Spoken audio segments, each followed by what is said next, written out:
حاجی جب گیا آب زمزم کے پاس، گلاس بھر لیا، دیکھنے لگا، نہ اس میں کوئی رنگ تھا نہ اس میں کوئی مٹھاس تھی۔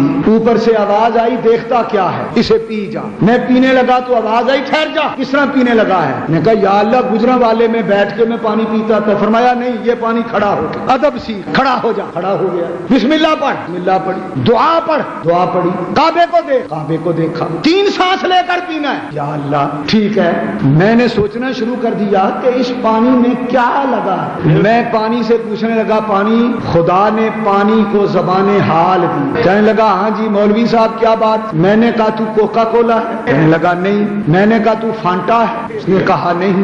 میں نے کہا تو شربت روح افزا ہے؟ میں نے پوچھا تو سنگل یا بزوری ہے؟ میں نے کہا تو مشینوں سے صاف ہو کے آیا ہے؟ اس نے کہا میں جالے والا ہوں۔ میں نے کہا تو تازہ ہے؟ اس نے کہا نہیں، 4000 سال پرانا باسی ہوں۔ میں نے کہا تیرے اندر چینی ملی ہوئی ہے؟ چینی وینی کچھ بھی نہیں، میں پھیکا ہوں۔ میں نے کہا تیرے اندر برف پڑی ہوئی ہے؟ اس نے کہا کم ظرف والی بات نہ کر، بغیر برف کے پی جا۔ آج کل تو برف بھی ڈال دیتے ہیں لیکن اصل پانی بغیر برف کے ہے۔ میں نے کہا اے پانی بتا، تو آسمان سے آیا ہے؟ میں نے کہا اے پانی بتا بھی تجھے کیا لگ گیا؟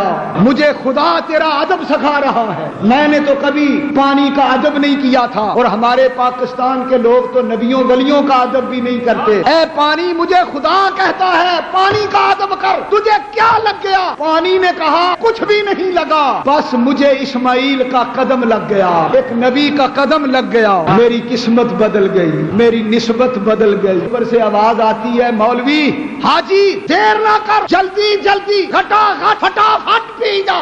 سبحان اللہ، دیر نہ کر، گھٹا گھٹ فٹافٹ پی جا۔